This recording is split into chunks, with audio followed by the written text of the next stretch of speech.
Hello everyone, welcome to my channel Accounts Made. Myself Ashu Tyagi and today's video is for you 12th class and the topic which we are going to cover today is Accounting for Partnership Firm Fundamentals. इस topic के अंदर मैं आपके साथ discuss करने वाली हूँ आज पार्टनरशिप की डेफिनेशन और इसके कुछ फीचर्स। तो डेफिनेशन स्टार्ट करने से पहले हम समझते हैं पार्टनरशिप होती क्या है। तो इन normal layman language we know partnership means दो या दो से ज्यादा पर्संस मिलकर एक बिजनेस को कंटिन्यू करेंगे, उस बिजनेस से जो भी प्रॉफिट होगा उससे आपस में शेयर कर लेंगे, इसे पार्टनरशिप कहा जाता है। तो अकाउंटिंग टर्म में दो या दो से ज्यादा पर्संस को बोला जाएगा पार्टनर्स, और जो कलेक्टिवली वो एक बिजनेस चला रहे हैं उसे बोला जाता है पार्टनरशिप फर्म। तो स्टार्ट करते हैं अपनी definition. According to section 4 of Indian partnership act 1932, partnership is the relation between persons who have agreed to share profit of the business। मतलब पार्टनरशिप एक दो या दो से ज्यादा लोगों के बीच का एक ऐसा एग्रीमेंट है जिसमें वो रेडी होते हैं बिजनेस के प्रॉफिट को शेयर करने के लिए। कैरिड ऑन बाय ऑल और any one of them acting for all, मतलब या तो वो पार्टनरशिप सारे पार्टनर्स मिलकर कलेक्टिवली चला सकते हैं, it can be carried on by all, और any one of them acting for all, मतलब या आउट ऑफ टोटल पार्टनर्स कुछ या एक पार्टनर भी उन सब पार्टनर्स को रिप्रेजेंट करते हुए पार्टनरशिप फर्म को रन कर सकता है। होपफुली आपको डेफिनेशन समझ में आ गई होगी। अब बात करते हैं इसके फीचर्स।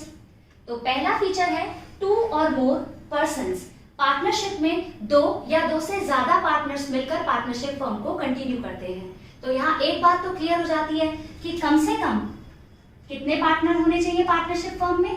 दो। अब मैक्सिमम पार्टनर्स कितने हो सकते हैं? तो एज पर section 464 of companies act 2013, maximum number of partners in partnership firm can be 50। ये आपको याद रखना होगा क्योंकि एज पर revise paper pattern of CBSE आपके पास 20 मार्क्स के एमसीक्यूज आते हैं जिनमें इसी तरीके के क्वेश्चंस को कवर किया जाता है। ठीक, तो पार्टनरशिप में दो या दो से ज्यादा पर्संस होने चाहिए, कम से कम दो, और ज्यादा से ज्यादा the members can be 50। The second point is agreement. Partnership में अमंग द पार्टनर्स जो टर्म्स एंड कंडीशंस डिसाइड होती हैं उसे एग्रीमेंट कहा जाता है। जैसे बिजनेस का क्या नाम होगा, जिस फर्म को वो चला रहे हैं उसका क्या नाम है, फर्म में किस तरीके के बिजनेस को कंटिन्यू किया जाएगा, nature of the business, partners कितनी कैपिटल कंट्रीब्यूट करेंगे, उन्हें किस रेट से इंटरेस्ट ऑन कैपिटल मिलेगा, अगर मिलना है तो किस पार्टनर को सैलरी दी जाएगी, कौन एक्टिव पार्टनर्स है, कौन स्लीपिंग पार्टनर्स है, एक्सेट्रा। तो पार्टनरशिप में आपका agreement means terms and conditions of the partners. तो पार्टनरशिप का जो एग्रीमेंट है वो ओरल भी हो सकता है और रिटन भी हो सकता है। कई बार क्वेश्चन आता है can the partnership agreement be oral और written? So it can be both. Partnership agreement oral भी हो सकता है और रिटन भी हो सकता है। Third point is profit motive. Partnership firm को चलाने का मेन मोटिव आपका प्रॉफिट अर्न करने का होना चाहिए। अगर आपका प्रॉफिट मोटिव नहीं है तो it can't be treat as partnership. Correct. Fourth point is legal business. आप जो भी बिजनेस कंटिन्यू कर रहे हो it should be legal one. आप इलीगल बिजनेस करते हुए किसी भी, अगर आप कोई इलीगल बिजनेस करते हो तो उसको पार्टनरशिप एक्ट 1932 के अंदर कवर नहीं किया जाता। आपका बिजनेस लीगल होना चाहिए। ठीक, अगर आप गन पॉइंट पर दो पार्टनर्स मिलकर चेन स्नैचिंग करते थे, आपके पार्टनर ने आपको पैसे नहीं दिए, आप जाकर कोर्ट में इस अमाउंट को क्लेम नहीं कर सकते क्योंकि ये पार्टनरशिप कंसिडर की ही नहीं जाएगी, ये आपका बिजनेस इलीगल माना जाएगा। ठीक, now your fifth point is sharing of profit. तो पार्टनरशिप में एक इंपॉर्टेंट फीचर क्या है, जितने भी पार्टनर हैं आपके उसमें जितना भी फर्म ने प्रॉफिट अर्न करा उसको आपस में आपको शेयर करना होगा। Sixth point is relationship of principal and agent. Partnership में जो पार्टनर्स का रिलेशन होता है वो एज प्रिंसिपल और एजेंट होता है। इस चीज को एग्जांपल के थ्रू समझने का ट्राई करते हैं। अगर तीन पार्टनर्स हैं ए बी सी, ठीक, और पार्टनरशिप फर्म में बी ने कुछ किया फॉर पार्टनरशिप फर्म, ठीक, तो उस पार्टनरशिप फर्म में अगर बी कुछ भी पार्टनरशिप फर्म के लिए करता है तो उसके लिए वो काम की रिस्पॉन्सिबिलिटी सिर्फ बी की नहीं है, A and C are equally responsible for the same. तो कई बार बी एज एजेंट अपने काम से ए और C, you can say remaining partners को बाइंड कर देता है। सिमिलरली अगर पार्टनरशिप फर्म में ए ने कुछ काम किया तो ए उस काम के लिए सिर्फ इंडिविजुअली वो ही रिस्पॉन्सिबल नहीं है, वो फर्म के लिए हुआ है, कलेक्टिवली सारे पार्टनर्स की रिस्पॉन्सिबिलिटी है। तो ए ने अगर कोई काम किया तो उसके लिए बी भी रिस्पॉन्सिबल है। At the same time C is also responsible for the same.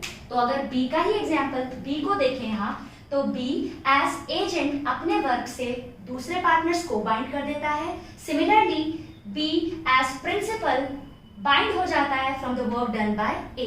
तो पार्टनरशिप में जो पार्टनर्स होते हैं उनका रिलेशन एज प्रिंसिपल और एजेंट होता है। कई बार वो अपने कामों से बचे हुए पार्टनर्स लाइक टोटलिटी में जो पार्टनर्स हैं उनको बाइंड कर देते हैं। एट द सेम टाइम कई बार दूसरे पार्टनर्स के काम से खुद भी बाइंड हो जाते हैं। आई होप आपको सारे फीचर्स समझ में आ गए होंगे। एक बार क्विकली रिवाइज करते हैं। हमने क्या पढ़ा? हमने पढ़ा पार्टनरशिप का मतलब, पार्टनरशिप में दो या दो से ज्यादा पार्टनर्स मिलकर एक बिजनेस को कंटिन्यू करते हैं, उसका जो भी प्रॉफिट है उसको आपस में फिर शेयर कर देते हैं। It can be carried on by all, सारे पार्टनर्स मिलकर उस फर्म को चला सकते हैं, या any one of them can also act for all, सबको रिप्रेजेंट करते हुए कुछ पार्टनर या एक पार्टनर भी उस फर्म को इंडिविजुअली चला सकता है। ठीक, पार्टनरशिप में दो या दो से ज्यादा पर्सन्स होने चाहिए, मिनिमम 2 मैक्सिमम 50। पार्टनरशिप का agreement means the terms and conditions of partnership can be oral, it can be written too. Partnership में जो आपका बिजनेस आप चला रहे हो आपकी फर्म के अंडर, वो उसमें मेन मोटिव प्रॉफिट अर्न करने का होना चाहिए। आपका बिजनेस लीगल होना चाहिए, जो भी आपने प्रॉफिट अर्न किया है उसको आपको शेयर करना होगा among all the partners. Partnership में जो पार्टनर्स का रिलेशन है वो एज प्रिंसिपल, मतलब वो बाइंड हो जाएगा through the work done by agent और other partners. Similarly as agent वो अपने काम से दूसरे पार्टनर्स को भी बाइंड कर देगा। तो आई होप आपको ये समझ में आया है। If you find this video fruitful तो इसे लाइक कीजिए, शेयर कीजिए, subscribe my channel and don't forget to press the bell icon so that you can get the notifications of my latest update. Thank you.